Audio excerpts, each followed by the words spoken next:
കാരുണ്യവാനായ ദൈവമേ, നിത്യജീവൻ ശുശ്രൂഷയിൽ പങ്കെടുക്കുന്ന സകല ദൈവജനത്തെയും ദൈവകരങ്ങളിൽ ഈ സമയം സമർപ്പിക്കുന്നു. കാരുണ്യവാനായ ദൈവമേ, അങ്ങയുടെ മുൻപിൽ എളിമയുള്ളവരായി ജീവിക്കുവാൻ, എളിമയെന്ന പുണ്യം സ്വന്തമാക്കുവാൻ, ഞങ്ങളുടെ ജീവിതത്തിൻ്റെ പ്രതിസന്ധികളിൽ ദൈവത്തോട് ചേർന്നിരുന്ന് ദൈവത്തെ സ്വന്തമാക്കുവാൻ ഒന്നുമില്ലാത്തവരായി എല്ലാം ദാനമായി ലഭിച്ച് ഞങ്ങൾ ഓരോരുത്തരെയും സമർപ്പിക്കുന്നു. കർത്താവെ, ഇന്നത്തെ ശുശ്രൂഷ വഴി ഞങ്ങളുടെ ഓരോരുത്തരുടെ ജീവിതത്തിലേക്ക് അങ്ങയുടെ കൃപയും അനുഗ്രഹവും ഇപ്പോഴും ഒഴുക്കണമേ, ഇപ്പോഴും എപ്പോഴും എന്നേക്കും. ആമേൻ. മിശിഹായിൽ ഏറ്റവും സ്നേഹമുള്ളവരെ, നിത്യജീവൻ ശുശ്രൂഷയിൽ ഏറ്റവും സ്നേഹത്തോടെ പങ്കെടുക്കുന്ന നിങ്ങളെല്ലാവരെയും സ്നേഹത്തോടെ സ്വാഗതം ചെയ്യുകയാണ്. ഒത്തിരി സന്തോഷത്തോടെ ഓരോ ദിവസവും ഈ ശുശ്രൂഷയുടെ മുന്നിൽ വന്നിരിക്കുന്ന നിങ്ങളെല്ലാവരെയും ദൈവം സമൃദ്ധമായി അനുഗ്രഹിക്കട്ടെ എന്ന് പ്രാർത്ഥിക്കുകയും ചെയ്യുന്നു. നമ്മൾ ഇന്ന് ചിന്തിക്കുന്നത്, നമുക്കറിയാം, നമ്മുടെ എല്ലാം ജീവിതത്തിൽ 7 മൂല പാപങ്ങളെക്കുറിച്ച് നമ്മൾ കുട്ടിക്കാലത്ത് പഠിച്ചിട്ടുണ്ട്. അതുപോലെ തന്നെ 7 പുണ്യങ്ങളെക്കുറിച്ചും. ഒരു വ്യക്തിയുടെ ഉള്ളിൽ ഒരു പാപം ഉണ്ടാകണമെങ്കിൽ ഒരു പുണ്യം നഷ്ടപ്പെടണം. അങ്ങനെയെങ്കിൽ നമ്മൾ അതിലെ ഒരു പുണ്യത്തെക്കുറിച്ച് നമുക്ക് ചിന്തിക്കാം, എളിമ എന്ന പുണ്യം. എന്നാൽ എളിമ എന്ന പുണ്യം എന്നിൽ നഷ്ടപ്പെടണമെങ്കിൽ അതിനൊരു കാരണമുണ്ട്, അതിനൊരു പാപമുണ്ട്.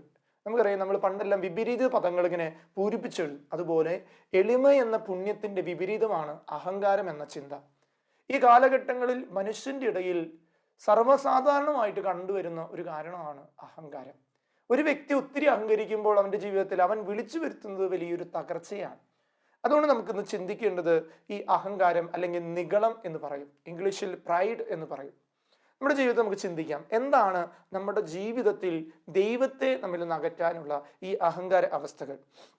വിശുദ്ധ ഗ്രിഗറി എന്ന വലിയ വിശുദ്ധൻ സഭയിൽ ഇപ്രകാരമാണ് 7 മൂലപാപങ്ങളുടെ ഓർഡർ കൃത്യമായിട്ട് സ്ഥിരീകരിപ്പിച്ചത് ഈ ഗ്രിഗറി പുണ്യവാനാണ്. അതുകൊണ്ട് അദ്ദേഹം തന്നെ അതിന് ഒരു ഓർഡർ വെച്ചപ്പോൾ ആദ്യത്തെ ഇത് കൊടുത്തത് ഈ അഹങ്കാരത്തിനാണ്. 7 മൂലപാപങ്ങളിൽ 1-ാം സ്ഥാനം കൊടുത്തത് ഈ അഹങ്കാരത്തിനാണ്. എല്ലാവരുടെയും ജീവിതത്തിൽ ഈ അഹങ്കാരം കടന്നു വരുമ്പോഴാണ് എല്ലാം തകർന്നത്. ആദ്യ മാതാപിതാക്കൾക്ക് ദൈവമാകണമെന്നൊരു ആഗ്രഹം വന്നപ്പോൾ അവരുടെ ജീവിതത്തിൽ അഹങ്കാരം കടന്നു. ദൈവത്തെ പോലെ ആകാനുള്ളൊരു ആഗ്രഹം. ഒരിക്കലും ആവാൻ പറ്റുന്നതല്ല. ഒരു സൃഷ്ടാവിനെ പോലെ ആവാൻ ഒരിക്കലും പറ്റില്ല. അതാണ് അവരുടെ ജീവിതത്തിൽ തകർച്ച വന്നത്. നമുക്കറിയാം, മാലാഖമാരിൽ ഒന്ന് പിശാചായി മാറുമ്പോൾ ഒരു കൂട്ടം പിശാച്, അവരുടെ ആഗ്രഹം ദൈവമായ ആവാനുള്ള ആഗ്രഹമാണ്. അതുകൊണ്ട് അഹങ്കാരത്തിന് നമ്മുടെ ജീവിതത്തിൽ വലിയ സ്ഥാനമുണ്ട്. എളിമ എന്ന പുണ്യത്തെ ഇല്ലാതെയാക്കാൻ, എളിമയുള്ളവരുടെ ജീവിതത്തിൽ എല്ലാ പുണ്യങ്ങളുടെയും വഴി തുറക്കപ്പെടുന്ന അവസ്ഥകളുമുണ്ട്. അതുകൊണ്ട് സ്നേഹമുള്ളവരെ, നമുക്ക് പറയാം, ഇങ്ങനെയൊക്കെ പറയും, അഹംഭാവം, അല്ലെങ്കിൽ സ്വയം പുകഴ്ത്തൽ, അല്ലെങ്കിൽ ഞാൻ എന്ന ഭാവം. ഇംഗ്ലീഷിൽ ഇങ്ങനെ SP എന്ന് പറയാറുണ്ട്. അതൊരു പോലീസ് ഓഫീസറെ കുറിച്ച് പറയുന്നതല്ല, ഒരു തമാശ രീതിയിൽ ഇന്ന് കാലത്തുള്ള യുവജനങ്ങൾ ഇറക്കുന്ന ഒരു ഷോർട്ട് ഫോമാണ് SP, സ്വയം പൊക്കുന്ന വ്യക്തി എന്നുള്ളത്. അതുകൊണ്ട് ഈ കാലഘട്ടത്തിൻ്റെ ഒരു പ്രത്യേകതയാണ് സ്വയം എന്തോ ആണെന്ന് കാണിക്കാൻ. നമുക്കറിയാം, നമ്മളൊക്കെ ഫേസ്ബുക്ക് അങ്ങനെയുള്ള മീഡിയകൾ ഉപയോഗിക്കുന്നവരാണ്. എല്ലാം നല്ലത് തന്നെ. പലപ്പോഴും നമ്മളത് ഓവറായിട്ട് ഉപയോഗിക്കും. അല്ലെങ്കിൽ ഒരു ചിത്രം ഒരു 20 പ്രാവശ്യം ഇടുമ്പോൾ അതിൻ്റെ ഒരു പ്രത്യേകത എന്താ? ആരും കാണുന്നില്ലേ, ആർക്കും എന്നെ കാണാൻ തോന്നുന്നില്ലേ, ഞാൻ എന്ന ഭാവത്തെ ഞാൻ കാണിച്ചു കൂട്ടാം. അത് തന്നെ ആ വ്യക്തിയുടെ സത്തയെ വെളിപ്പെടുത്തുന്ന ഒന്നാണ്. അതുകൊണ്ട് തനിക്ക് എല്ലാം അറിയാം എന്ന അഹങ്കാരം ഹവ്വയെ ആദത്തിനോട് അഭിപ്രായം ചോദിക്കാതെ പാപം ചെയ്യാനുള്ള പ്രേരണയുണ്ടായി. ഈ ഹവ്വയിൽ എനിക്കെല്ലാം അറിയാമെന്നൊരു ചിന്ത. അതുകൊണ്ട് തന്നെ ഈ ആദ്യ ഫലം പറിച്ചു തിന്നുമ്പോൾ ഹവ്വ ഒരിക്കലും ആദത്തോട് ചോദിക്കുന്നില്ല. എല്ലാം ചെയ്ത് തെറ്റായി പോയി കഴിഞ്ഞപ്പോൾ അവൾക്ക് മനസ്സിലായി, ഇനി ഞാൻ ഒറ്റയ്ക്കാകണ്ട, അതുകൊണ്ട് ആദത്തിന് കൊടുത്ത് ആ പാപത്തിൽ വീണു. എല്ലാം അറിയാം എന്നൊരു ചിന്ത പലരുടെ ഇടയിൽ ചില ചോദ്യങ്ങൾക്ക്, ചില ഉത്തരങ്ങൾക്ക് സ്ഥാനമില്ലാതെയാവുകയാണ്. ഈ അഹങ്കാരത്തിന്റെ ഒരു പ്രത്യേകത, സ്വയമായി തീർന്ന് സ്വയം ഒരു മനുഷ്യന് ഞാൻ മാത്രം എന്ന ഒരു അവസ്ഥയിലേക്ക് കടന്നു ചെല്ലും. അതാണ് സൃഷ്ടിയിലേക്ക് അഹങ്കാരം കടന്നു വന്നത്. ഹവ്വ അന്നത് ആദത്തോട് ഒരു ചോദ്യം ചിലപ്പോൾ ചോദിക്കുകയായിരുന്നെങ്കിൽ, അതും അത് വേണ്ട എന്ന് പറയുമ്പോൾ ഹവ്വ അത് അനുസരിക്കുകയായിരുന്നെങ്കിൽ ചിലപ്പോൾ ഈ ഒരു പാപത്തിന്റെ അവസ്ഥ വരുമല്ലായിരുന്നു. എന്നാൽ നമുക്ക് ചിന്തിക്കാം, ഈ അവസ്ഥകളിലേക്ക് നമ്മളെ കടന്നു പോകുന്നത് എങ്ങനെയാണ്. വിശുദ്ധ അഗസ്തീനോസ് പറയുന്നത് ഇങ്ങനെയാണ്: അഹങ്കാരമാണ് മാലാഖയെ പിശാചാക്കി മാറ്റിയത്, എന്നാൽ എളിമ മനുഷ്യനെ മാലാഖയായി മാറ്റുന്നു. അഹങ്കാരമാണ് മാലാഖയെ പിശാചാക്കി മാറ്റിയെങ്കിൽ എളിമ എന്നത് ഒരു വ്യക്തിയെ മാലാഖയാക്കി മാറ്റുന്നതാണെന്ന് വിശുദ്ധ അഗസ്തീനോസ് പറയുന്നുണ്ട്. വിശുദ്ധ ഇഗ്നീഷ്യസ് ലയോള പറയുന്നത് ഇപ്രകാരമാണ്: പാപത്തിന് രണ്ട് വലിയ കാരണമുണ്ട്. ഒരു വ്യക്തിയിൽ പാപമുണ്ടാകാൻ രണ്ട് വലിയ കാരണമുണ്ട്. അതിൽ ഒന്നാമത്തതാണ് അഹങ്കാരവും, രണ്ടാമത്തെ സുഖേച്ഛയുമാണ്. ഒരു വ്യക്തിക്ക് അഹങ്കാരം വന്നു കഴിയുമ്പോൾ ആ വ്യക്തിയുടെ ചുറ്റുപാടുകളെ മാത്രം ആ വ്യക്തി നോക്കുകയുള്ളൂ. ആ വ്യക്തിയുടെ വളർച്ചയ്ക്കുള്ള വ്യക്തികളെ, ആ വ്യക്തിയുടെ ആവശ്യങ്ങൾക്കുള്ള വ്യക്തികളെ നോക്കുകയുള്ളൂ. അങ്ങനെ വരുമ്പോൾ ആ വ്യക്തിക്ക് എല്ലാം കിട്ടിക്കഴിയുമ്പോൾ ആ വ്യക്തി സുഖേച്ഛയിൽ മാറും, സുഖത്തിന് മാത്രം സ്ഥാനം കൊടുക്കും. അതുകൊണ്ട് ഈ കാലഘട്ടത്തിൽ അപ്പൊ എന്താണ് യഥാർത്ഥത്തിൽ ഒരു അഹങ്കാരം എന്ന വാക്ക്? ഇപ്രകാരമാണ് പറയുന്നത്: തൻ്റെ ആരംഭവും അന്ത്യവും ദൈവമാണെന്ന സത്യം അപ്രതീക്ഷിതമായോ പരോക്ഷമായോ നിഷേധിക്കുന്നതാണ് യഥാർത്ഥത്തിൽ അഹങ്കാരം. തൻ്റെ ആരംഭവും അന്ത്യവും ദൈവമാണെന്ന സത്യം പ്രത്യക്ഷമായോ അല്ലെങ്കിൽ അപ്രതീക്ഷിതമായോ അല്ലെങ്കിൽ പരോക്ഷമായോ നിഷേധിക്കുന്നതാണ് യഥാർത്ഥത്തിൽ അഹങ്കാരം. താൻ തന്നെ ദൈവമാകുക, എൻ്റെ കഴിവുകൾ കൊണ്ട് എല്ലാം നേടാൻ കഴിയുമെന്ന് ചിന്തിക്കുന്ന ഒരവസ്ഥ. അതുകൊണ്ട് പ്രത്യക്ഷമായി പരോക്ഷമായി ദൈവമൊന്നുമല്ല, എന്നെ കൊണ്ട് ഇതെല്ലാം സാധിക്കും, ഞാൻ എല്ലാം ചെയ്യാം എന്ന് പറയുന്നവരുണ്ട്. യഥാർത്ഥത്തിൽ ചിലപ്പോൾ സാധിക്കാം, എന്നാൽ ചില സാഹചര്യങ്ങളിൽ നമ്മൾ കണ്ടിട്ടുണ്ട് നമ്മുടെ കയ്യിൽ പോലും ഒതുങ്ങി നിൽക്കാത്ത ഒരു അവസ്ഥയിലേക്ക് കടന്നു പോകുന്ന അവസ്ഥ. സ്നേഹമുള്ളവരെ, അതുകൊണ്ട് മാതാവിന്റെ മനോഭാവമാണ് നമുക്ക് ഓരോരുത്തർക്കും വേണ്ടത്. ലൂക്കായുടെ സുവിശേഷം 1-ാം അധ്യായം 49-ാം വാക്യം: ശാന്തനായവൻ എനിക്ക് ശക്തനായ ഒരു ദൈവം എനിക്ക് എല്ലാ കാര്യങ്ങളും ചെയ്തു തരും. മാതാവ് എല്ലാം ആശ്രയിച്ച് ദൈവത്തിൽ, ശക്തനായ ഒരു ദൈവം എനിക്കെല്ലാം ചെയ്തു തരുമെന്നുള്ളത്. അതുകൊണ്ട് എന്താണ് അഹങ്കാരത്തെ കുറിച്ച് ബൈബിളിൽ പറയുന്നത്? അനേകം പാപങ്ങളിലെ ഏറ്റവും മോശകരമായ പാപമാണ് അഹങ്കാരം. ഈ അഹങ്കാരമുള്ള വ്യക്തികളിലേക്ക് ബാക്കി എല്ലാ പാപങ്ങളുടെയും വഴി തുറക്കപ്പെടും. അഹങ്കാരമുള്ള വ്യക്തി 1-ാം പ്രമാണ ലംഘനം ചെയ്യും. അങ്ങനെ ലംഘിക്കുന്ന ഒരു വ്യക്തി ബാക്കി 9 പാപങ്ങൾക്കും അടിമപ്പെടും എന്നുള്ളതാണ്.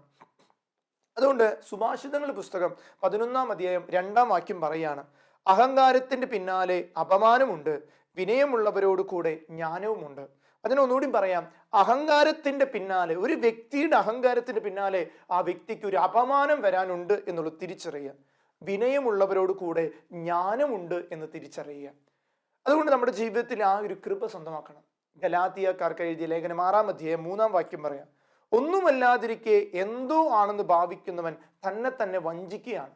ഒന്നുമല്ലാതിരിക്കുന്നവൻ താൻ എന്തോ ആണെന്ന് ഭാവിക്കുന്ന ഒരു അവസ്ഥ. നമുക്കറിയാം, പലപ്പോഴും ഇങ്ങനെ ഒരു തമാശ രീതി പറയുന്ന ഒരു കാര്യമുണ്ട്. ഒരു തവള ഒരു റൂട്ടിലൂടെ കടന്നു പോവുകയാണ്, ഒരു വലിയ NH അല്ലെങ്കിൽ ഒരു ഹൈവേ കൂടെ കടന്നു പോവുക. അങ്ങനെ പോകുന്ന സമയത്ത് തവള ഇങ്ങനെ ക്രോസ് ചെയ്ത്, അത് ഒരു നദിയിൽ നിന്ന് ക്രോസ് ചെയ്ത് അതൊരു പുൽമേടിലേക്ക് പോകുന്ന സമയത്ത് അതിങ്ങനെ വഴിയിൽ ഒരു വലിയ ലൈറ്റ് അടിച്ചു വരുന്നത് കണ്ടു, ഒരു വലിയ തമിഴ്. ആ സമയത്ത് ഈ തവളയ്ക്ക് ഭയങ്കര അഹങ്കാരം തോന്നി. ഈ റോഡ് മുഴുവൻ എൻ്റെ ആണെന്നുള്ളൊരു അഹങ്കാരം. അങ്ങനെ തവള ഈ വണ്ടി അകലേന്ന് വരുമ്പോൾ വണ്ടിയുടെ മുഖത്തോട് നേരെ തിരിഞ്ഞു നിന്നിട്ട് ചോദിക്കുകയാണ്: നിനക്ക് സാധിക്കുമെങ്കിൽ എൻ്റെ മേത്ത് കയറിപ്പോ. അങ്ങനെ വെല്ലുവിളിക്കുകയാണ്. ഒരു തവള ഒരു വലിയ തമിഴ് ലോറിയെ വെല്ലുവിളിക്കുകയാണ്. ഈ ലോറിക്ക് ഇതൊന്നും നോക്കാനില്ലല്ലോ, ലോറി പോകുന്ന വഴിയെ തവളയുടെ മേത്ത് കയറിപ്പോയി. സ്നേഹമുള്ളവരെ, എന്തായിരിക്കും അതിൻ്റെ മറുപുറം നമുക്കറിയാം. കാരണം ഈ ലോറി കയറിപ്പോയി കഴിയുമ്പോൾ നമുക്കറിയാം, പിള്ളേരേക്കും ഈ പുസ്തകത്തിൽ ഒട്ടിക്കുന്ന സ്റ്റിക്കർ പോലെയോ അല്ലെങ്കിൽ നെയ് സ്ലിപ്പ് പോലെയോ ഇരിക്കും പലരുടെ അഹങ്കാരം. എങ്ങനെയാണ്? അതുകൊണ്ട് ഈ വചനം പറയും: നീ ഒന്നും അല്ലാതിരിക്കെ നീ എന്തോ ആണെന്ന് ഭാവിക്കുന്നത് എന്തിനാ? പലരുടെയും ചിന്തഗതികളാണ്. ചിലരുടെയൊക്കെ സംസാരിക്കുമ്പോൾ നമുക്ക് തന്നെ മനസ്സിലാവും, ഇവനെ ഒന്നുമല്ലല്ലോ, ഇവന്റെ സംസാരം കേട്ടാൽ എന്തോ ആണെന്നുള്ളൊരു കാര്യമാണ്. ചിലപ്പോൾ കണ്ടിട്ടുണ്ട്, എപ്പോഴും ഈ പാവപ്പെട്ടവരെ സംബന്ധിച്ചിടത്തോളം 2 കൂട്ടരുണ്ട്. ഒന്നെങ്കിൽ അവർ പാവപ്പെട്ടവരാണെന്ന് സ്വയം ചിത്രീകരിക്കുന്നവരും അതിലിങ്ങനെ തകർന്നിരിക്കുന്ന വ്യക്തികൾ. രണ്ടാമത്തെ ഒരു കൂട്ടര് ഞങ്ങൾ പാവപ്പെട്ടവരാണ്, അല്ലെങ്കിൽ ഞങ്ങൾക്ക് വലിയ സാമ്പത്തിക കുറവൊന്നും ഇല്ല എന്ന് അഭിനയിച്ച് കാണിച്ച് മറ്റുള്ളവരുടെ മുന്നിൽ പ്രീതി നേടാനായിട്ട് നടക്കുന്ന വ്യക്തികൾ. നമ്മളിത് ഏത് കൂട്ടത്തിൽപ്പെട്ടവരാണ്? നീ ആയിരിക്കുന്ന നിന്റെ എന്താണ് അവസ്ഥ അത് നീ ആയാൽ മതി. ഇല്ലാത്ത പണത്തിനു വേണ്ടിയോ ഇല്ലാത്ത കാര്യങ്ങൾക്ക് വേണ്ടിയോ കടബാധ്യത, അതൊരു അഹങ്കാരമാണ്. അതുകൊണ്ട് തന്നെ എത്ര കുടുംബങ്ങളെ തകർന്നു പോകുന്ന സ്നേഹമുള്ളവരെ, ഇല്ലായ്മയിൽ ജീവിക്കാൻ പഠിക്കുന്നതാണ്, ഉള്ളതുപോലെ ജീവിക്കുന്നതാണ് യഥാർത്ഥത്തിൽ ഒരു എളിമ എന്ന ഒരു പുണ്യം. യാക്കോബിന്റെ ലേഖനം 4-ാം അധ്യായം 6-ാം വാക്യം പറയാ: ദൈവം അഹങ്കാരികളെ എതിർക്കുന്നു, എളിമയുള്ളവർക്ക് കൃപ നൽകുന്നു. അഹങ്കരിക്കുന്നവർക്ക് ദൈവം കൃപയൊന്നും കൊടുക്കുന്നില്ല. എളിമപ്പെടുന്നവർ, താനായിരിക്കുന്നത് ദൈവം തന്ന കഴിവാണെന്നുള്ളൊരു തോന്നലുകൾ ഉള്ള വ്യക്തിയിലേക്ക് പിന്നെയും ദൈവം കൃപയൊഴുക്കുമെന്ന് വചനത്തിലൂടെ പഠിക്കുക. യെശയ്യാ പ്രവാചകന്റെ പുസ്തകം 2-ാം അധ്യായം 12-ാം വാക്യം: കർത്താവിന് ദിനമുണ്ട്, അഹന്തത ഉന്നത ഭാവമുള്ള എല്ലാത്തിനെയും എതിരായ ദിനം. കർത്താവിനൊരു ദിനമുണ്ട്, അഹന്തതയും ഉന്നത ഭാവവുമുള്ള എല്ലാത്തിനും എതിരായിട്ടുള്ള ഒരു ദിനം. കർത്താവിന്റെ ദിനത്തിന്റെ പ്രത്യേകത, ഇങ്ങനെ അഹങ്കരിച്ചിരിക്കുന്ന വ്യക്തികൾക്ക് ആ ദിനം ഒരു തിക്തമായിരിക്കും. ആ ദിനത്തിലൂടെ കടന്നു പോകുക എന്നുള്ളത് ആ വ്യക്തികളെ സംബന്ധിച്ചിടത്തോളം ഒത്തിരി മനസ്സിന് വേദന. കാരണം അവരൊന്നും നേടിയെടുത്തിട്ടില്ല. വലിയ കൊട്ടാരങ്ങളിൽ അവർ ജീവിച്ചുവെങ്കിലും കുടിലുകളെ കാണാൻ പറ്റിയില്ല. എന്നാൽ ദൈവം നോക്കിയത് കുടിലുകളിലേക്കാണ്, ദൈവം നോക്കിയത് കുറവുകളിലേക്കാണ്, ദൈവം നോക്കിയത് അവരില്ലായ്മകളിലേക്കാണ്. എന്നാൽ ഉള്ളതിനെ സ്നേഹിച്ച് ഇല്ലായ്മയുള്ളവരുമായി പങ്കുവെക്കപ്പെടുമ്പോൾ ഉണ്ടാകുന്ന ഒരു തുല്യതയല്ലേ, അത് കൃപയാണ്. സ്നേഹമുള്ളവരെ, ഒരു 10 രൂപ നോട്ട് ഇന്ത്യൻ ഗവൺമെന്റ് ഇറക്കുമ്പോൾ അത് ഒരുവന്റെ കയ്യിൽ മാത്രം ഇരിക്കേണ്ടതല്ല, അത് പലരുടെയും കയ്യിലൂടെ കടന്നു പോകുന്നത്. അത് പാവപ്പെട്ടവന്റെ കയ്യിലൂടെ കടന്നു വന്ന ഒരു പണക്കാരന് കിട്ടാം, അല്ലെങ്കിൽ ഒരു മന്ത്രിയുടെ കയ്യിൽ നിന്ന് ഒരു സാധാരണ ഭിക്ഷക്കാരന്റെ കയ്യിലേക്ക് എത്താം. എന്നാൽ ആ പണത്തിന്റെ മൂല്യം 10 രൂപ തന്നെയാണ്. സ്നേഹമുള്ളവരെ, ഇതുപോലെ ഒരു തുലനതയിലേക്ക് നമ്മൾ കടന്നു ചെല്ലുമ്പോഴാണ് ദൈവകൃപ നമുക്ക് വരുന്നത്. സുഭാഷിതങ്ങളുടെ പുസ്തകം 16:18, അഹങ്കാരം വിനാശത്തിന്റെ മുന്നോടിയാണ്, അഹന്ത അധപതനത്തിന്റെയും. അഹങ്കാരവും അഹന്തയും ജീവിതത്തിൽ അധപതനങ്ങൾ തകർച്ചകളുണ്ട്. പല രാജ്യങ്ങളും പല വ്യക്തികളും അഹങ്കാരം കൊണ്ട് വലിയ തകർച്ചകളെ ജീവിതത്തിൽ കൊണ്ടുവരുത്തിയിട്ടുണ്ട്. ചില വ്യക്തികൾ ചില മക്കളോടൊക്കെയും പലപ്പോഴും പറയാൻ, മക്കളെ സൂക്ഷിച്ചു പോകണം, നിങ്ങൾ വണ്ടി ഓടിക്കുമ്പോൾ സൂക്ഷിക്കണം. അവിടെ എല്ലാം പറയും, ഞങ്ങൾക്കറിയാം, ഞങ്ങൾ ആരും പഠിപ്പിക്കണ്ട. പിന്നെ ഒരു ആക്സിഡന്റ് പറ്റി കിടക്കുമ്പോൾ അവരോട് ചെല്ലുമ്പോൾ അവര് അന്ന് പറഞ്ഞതായിരുന്നു, ശ്രദ്ധിച്ചാൽ മതിയായിരുന്നു. പിന്നീട് ചിന്തിച്ചിട്ട് കാര്യമില്ല. അതുകൊണ്ടാണ് അധപതനങ്ങൾ വരുത്തിയിട്ട് പിന്നെ തിരിച്ചു ചിന്തിക്കാൻ നമുക്ക് ആർക്കും സാധിക്കുന്നതല്ല. ചില മക്കളുടെ തെറ്റായ രീതിയിലുള്ള ജീവിതങ്ങൾ, പ്രേമ വിവാഹങ്ങൾ, അതിനൊക്കെയും ഒരു അധപതനത്തിന്റെ വിളിച്ചു വരുത്തലുണ്ട്. മദ്യത്തിന്റെ അടിമത്തത്തിൽ ജീവിക്കുന്നവർ എല്ലാം വിളിച്ചു വരുത്തുന്ന അവസ്ഥകളാണ്. അതുകൊണ്ട് സ്നേഹമുള്ളവരെ, നമ്മുടെ ജീവിതത്തിൽ നിന്ന് അതെടുത്തു മാറ്റണം. അഹങ്കാരം 7 വിധത്തിലാണ് ഒരു വ്യക്തിയിലേക്ക് കടന്നു വരാം. ഒന്നാമത്തത് ഭയമാണ്. ഒരു വ്യക്തിയിൽ ദൈവ ആശ്രയം വിട്ട് മനുഷ്യ ആശ്രയത്തിലേക്ക് ഇടപഴകി ജീവിക്കുമ്പോൾ ആ വ്യക്തിക്കുണ്ടാകുന്ന ഒന്നാമത്തെ അഹങ്കാരത്തിന്റെ ആഴമാണ് ഭയം. കാരണം ഒന്നും ചെയ്യാൻ പറ്റാതിരിക്കുമ്പോൾ മനുഷ്യരിൽ ഒത്തിരി ആശ്രയിച്ചു, അവരെല്ലാം കൈയൊഴിഞ്ഞു, പിന്നെ എന്ത് ചെയ്യും? ആ ഒരു ചോദ്യത്തിന് മുന്നിൽ നമ്മൾ നിശ്ചലമാണ്. അതുകൊണ്ട് സ്നേഹമുള്ളവരെ, അഹങ്കാരത്തിന്റെ ഒന്നാമത്തെ കാര്യം, ഒരു വ്യക്തിയിൽ അഹങ്കരിച്ച് ജീവിച്ചു കഴിഞ്ഞാൽ ആ വ്യക്തി പിന്നീട് ഭയത്തിന്റെ ആഴത്തിലേക്ക് വീണുപോകും. മത്തായി ശ്ലീഹയുടെ സുവിശേഷം 14:31 അല്പവിശ്വാസികളെ, നിങ്ങൾ എന്തിനു ഭയപ്പെടുന്നു? കടലിന്റെ ആഴത്തിലൂടെ, കടലിന്റെ ഇതിലൂടെ, വഞ്ചിയിലൂടെ കടന്നുപോയ ഈ പത്രോസ് എല്ലാം അഹങ്കരിച്ചു. ഇതൊന്നും ഒരു പ്രശ്നമല്ല, കടലിൽ കൂടെ യാത്ര ചെയ്യാൻ ഞങ്ങൾക്ക് നന്നായിട്ട് അറിയാം, ഞാനാണെങ്കിൽ മുക്കുവന്മാരിൽ ഏറ്റവും പ്രധാനിയാണ്, എനിക്കെല്ലാം അറിയാം എന്നൊരു അഹങ്കാരം ആരുടെ ഉള്ളിലുണ്ടായിരുന്നു? പത്രോസിന്റെ ഉള്ളിലുണ്ടായിരുന്നു. അങ്ങനെ ഇരുന്ന ഈ പത്രോസിന്റെ യാത്രയിലാണ് അവൻ പോലും ചിന്തിക്കാത്തൊരു കൊടുങ്കാറ്റ് അല്ലെങ്കിൽ ഒരു സുനാമി വന്നുപോയി. അവിടെ അവൻ ദൈവത്തെ വിളിച്ചു, ദൈവമേ എന്ന് വിളിച്ചു. സ്നേഹമുള്ളവരെ, ഇതാണ് നമ്മുടെ ജീവിതത്തിൽ ഭയം കടന്നു. അവന് മനസ്സിലായി, എന്നെ കൊണ്ടൊന്നും ചെയ്യാൻ പറ്റില്ല. ഈ ഇരിക്കുന്ന 12 പേരും ഈശോ അടക്കം എല്ലാവരും മരിക്കും. ഈശോയെ വിളിച്ച് തട്ടി ഉണർത്തി. ഈശോ അവിടെ ശാന്തമാക്കും. നീ എന്തിനു ഭയപ്പെടുന്നു? കാരണം നിന്റെ അഹങ്കാരമാണ് നിന്റെ ഉള്ളിലേക്ക് ഭയത്തെ കൊണ്ടുവന്നത്. രണ്ടാമത്തതായിട്ട് അവകാശബോധം. രണ്ടാമത് ഒരു വ്യക്തിയിലെ അഹങ്കാരമാണ് അവകാശബോധം. ഇതൊന്നും ഒരു പ്രശ്നമല്ല. നമുക്കറിയാം, ഈ പ്രകൃതി ദുരന്തങ്ങളും അതുപോലെ ഈ സാംക്രമിക രോഗങ്ങളൊക്കെ വരുമ്പോൾ ചില വ്യക്തികൾക്ക് അഹങ്കാരം, ചെയ്യരുതെന്ന് പറഞ്ഞാൽ അത് ചെയ്യുള്ളൂ. അതുകൊണ്ട് ചിലരുടെ അഹങ്കാരം അതോടുകൂടി തീർന്നു കിട്ടിയിട്ടുണ്ട്, നിയമവശത്താലും. ഇത് സ്നേഹമുള്ളവരെ, അവകാശബോധം, എനിക്ക് ഇത് അവകാശമുണ്ട് എന്ന് വാശി പിടിക്കുന്ന ചില വ്യക്തിത്വങ്ങൾ, സമൂഹങ്ങൾ, എല്ലാം ദാനമായി ദൈവം നൽകിയിട്ടും നന്ദി പറയില്ല. ഇതൊക്കെ ഞാനൊരു മനുഷ്യനല്ലേ, എനിക്ക് ഓക്സിജൻ കിട്ടേണ്ടത് എൻ്റെ അവകാശമാണ്, അങ്ങനെ അവകാശം. എന്നിട്ട് അദ്ദേഹത്തിന് ഒരു ഹാർട്ടിനോ ഒരു ലിവറിനോ ലങ്സിനോ പ്രോബ്ലം വരുമ്പോൾ ഈ അദ്ദേഹത്തിന് എന്ത് ഈ അവകാശം ചോദിച്ചു മേടിക്കാൻ പറ്റാത്ത? അപ്പൊ നമുക്ക് എന്തോ ഒരു കൃത്രിമമായിട്ട് അവകാശം നേടിയെടുക്കേണ്ടി വരും. സ്നേഹമുള്ളവരെ, ഈ അവകാശബോധം ഒത്തിരി പേരിൽ നിന്ന് എളിമ എടുത്തു മാറ്റുന്നുണ്ട്. മൂന്നാമതായിട്ട് കൃതജ്ഞത, നന്ദി പറയാത്തവരാകാം. പലപ്പോഴും നമ്മൾക്ക് നന്ദി പറയാൻ പറ്റാറില്ല. നമ്മൾ ചിന്തിച്ചു നോക്കിയ സ്നേഹമുള്ളവരെ, എല്ലാം ഉണ്ടായിട്ടും ഒന്നുമില്ലാത്ത ചില ഏകാന്തകൾ വന്നപ്പോഴും നമുക്ക് മനസ്സിലായി, ദൈവമേ ഇത്രയും നാൾ എന്ത് രസമായി സുഖിച്ച് സന്തോഷത്തോടെ ജീവിച്ചതാ. അതുകൊണ്ട് നമ്മൾ എപ്പോഴും ഇങ്ങനെ നന്ദി പറഞ്ഞിട്ടുണ്ടോ സ്നേഹമുള്ളവരെ? ഇപ്പോഴും നമ്മൾ ആയിരിക്കുന്ന അവസ്ഥകളിൽ നന്ദി പറയുന്നവരാകുമ്പോഴാണ് കൃപ കിട്ടുക. നാലാമതായിട്ട് പ്രാർത്ഥനയുടെ അഭാവം ഉണ്ടാകും. അഹങ്കരിക്കുന്നവർക്ക് അതൊന്നും ഇങ്ങനെ പ്രാർത്ഥിക്കേണ്ട ആവശ്യമൊന്നുമില്ല, അതൊക്കെ എന്തെങ്കിലും ആയിത്തീരാം. അങ്ങനെ ഒരു അഹങ്കാര ചിന്തയുള്ളവർക്ക് പ്രാർത്ഥനയൊന്നൊരു എല്ലാ ദിവസവും പള്ളിയിൽ പോകേണ്ട ആവശ്യമുണ്ടോ? എപ്പോഴും ഇങ്ങനെ കുമ്പസാരിക്കേണ്ട ആവശ്യമുണ്ടോ? ഈ അഹങ്കാര ചിന്തയുള്ളവർക്ക് പ്രാർത്ഥന കുടുംബ പ്രാർത്ഥന എല്ലാ ദിവസവും ചെല്ലിയാനാണ്, ആഴ്ചയിൽ ഒരു ദിവസമൊക്കെ ചെല്ലിയാൽ മതി. അങ്ങനെ പ്രാർത്ഥനകളെ വെട്ടിച്ചുരുക്കാനും പ്രാർത്ഥനകളുടെ ആഴം നഷ്ടപ്പെടുത്തുന്നവരാണ്. ദൈവത്തെ ധിക്കരിക്കുന്നവർ ഒന്നാമതായി അഹങ്കാരികളാണ്. സ്വന്തം കഴിവിൽ മാത്രം ആശ്രയിച്ച് ദൈവത്തിലുള്ള ആത്മീയ ബോധങ്ങൾ എല്ലാം വിട്ടുകളയുന്നവർ. അഞ്ചാമതായിട്ട് മനുഷ്യരുടെ പ്രീതി തേടുന്നവരായിരിക്കും. ഇവരുടെ ഒരു പ്രത്യേകത മനുഷ്യപ്രീതി എപ്പോഴും തേടിക്കൊണ്ടിരിക്കും. ഗലാത്യക്കാർക്ക് എഴുതിയ ലേഖനം 1-ാം അധ്യായം 10-ാം വാക്യം, ഞാൻ ഇപ്പോൾ മനുഷ്യരുടെ പ്രീതിയാണോ അന്വേഷിക്കുന്നത് അതോ ദൈവത്തിൻ്റെതോ? ചോദിക്കുകയാണ്, ഞാൻ മനുഷ്യരുടെ പ്രീതിയാണോ ദൈവത്തിന്റെ പ്രീതിയാണോ? മനുഷ്യരുടെ പ്രീതി തേടുന്നവർക്കെല്ലാം ഒരു നിശ്ചിത സമയം കഴിയുമ്പോൾ എല്ലാം തരും. ഒരു ഒരു കുട്ടിയെ സംബന്ധിച്ചിടത്തോളം ആ കൊച്ച് എപ്പോഴും അപ്പനും അമ്മയെ ആശ്രയിച്ചുകൊണ്ടിരിക്കും. അവരുടെ ചിന്ത എന്താ? ആ കൊച്ചു വലുതായാലും ഞങ്ങളെ ആശ്രയിക്കും. ആ കുഞ്ഞ് പല കുടുംബത്തിന്റെ വഴക്കിനും വലിയൊരു കാരണമുണ്ട്. കാരണം കുഞ്ഞാണെന്ന് എപ്പോഴും ചിന്തിച്ചുകൊണ്ടിരിക്കുക മാതാപിതാക്കൾ.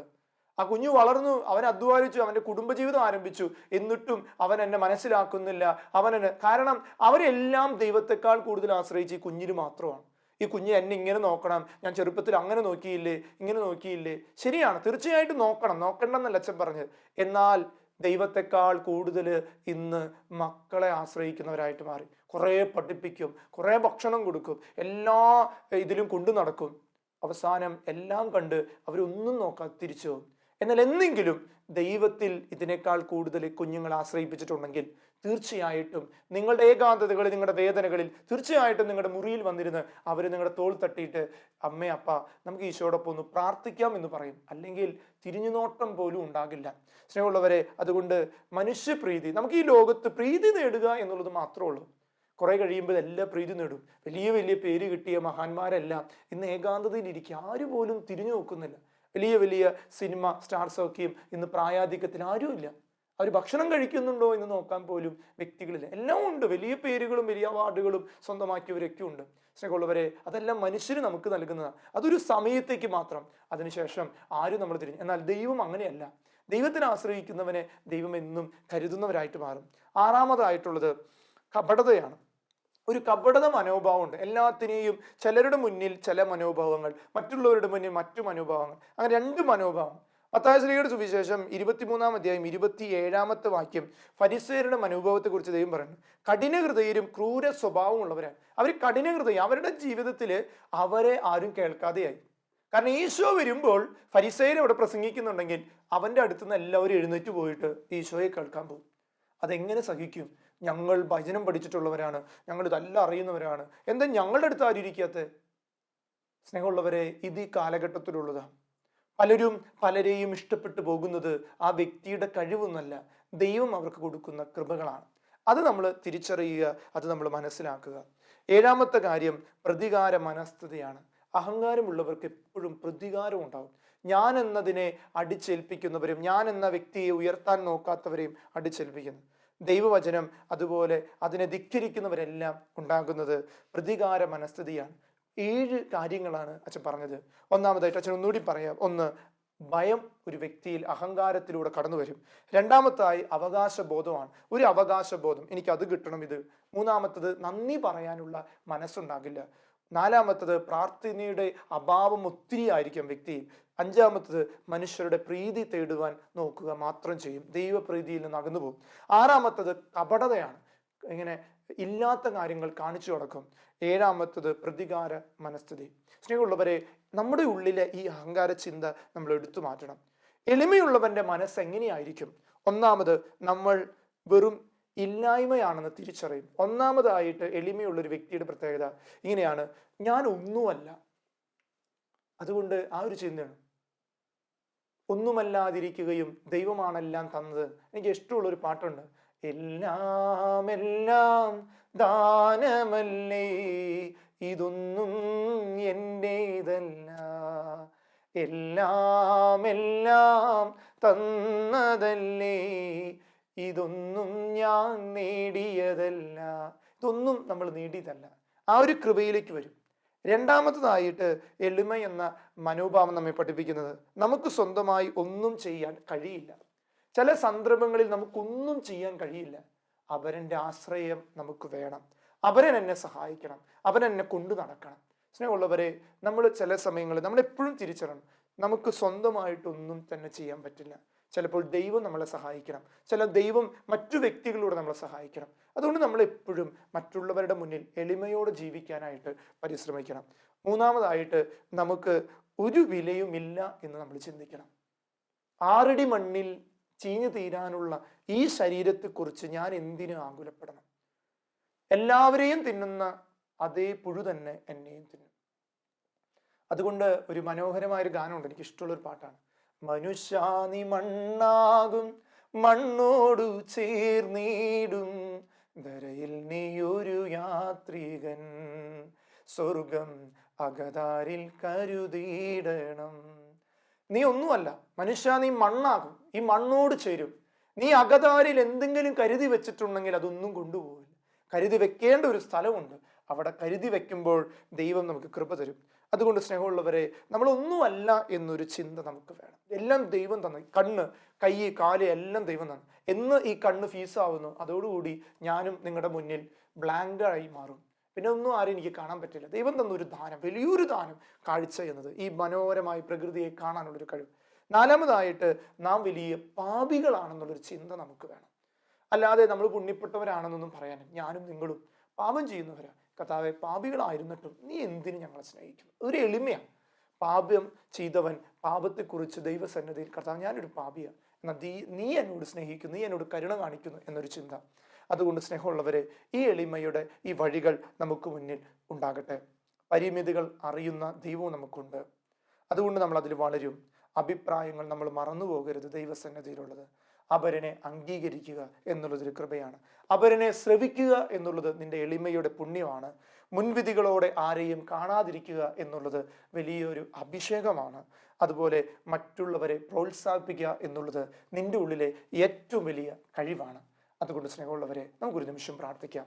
കർത്താവെ, എളിമയുടെ പുണ്യം നിറയാൻ, അഹങ്കാരത്തിൻ്റെ മുള്ളുകൾ എന്നിൽ നിന്ന് പറിച്ചു കളയാൻ, അതിൽ നിന്നുണ്ടാകുന്ന റോസാ ചെടികൾക്ക് ഈ ലോകത്തും സ്വർഗത്തിലും മനോഹരിത നൽകുവാൻ കൃപ നൽകുന്ന ദൈവമേ, എളിമയുള്ള പരിശുദ്ധ ദൈവമാതാവേ, അമ്മയുടെ തിരുക്കുമാരൻ്റെ എളിമ എന്ന പുണ്യം ഞങ്ങൾ നിറയാൻ അമ്മ ഞങ്ങൾക്ക് വേണ്ടി പ്രാർത്ഥിക്കണമേ. ദൈവത്തിൻ്റെ എല്ലാ അനുഗ്രഹങ്ങളും അഭിഷേകങ്ങളും നിങ്ങൾക്ക് ഓരോരുത്തർക്കും നിങ്ങളുടെ ജീവിതത്തിലെ അഹങ്കാരത്തിൻ്റെ എല്ലാ തിന്മകളും വിട്ടുപോകാൻ പ്രാർത്ഥിക്കുന്നു. ഇപ്പോഴും എപ്പോഴും എന്നേക്കും. ആമേൻ.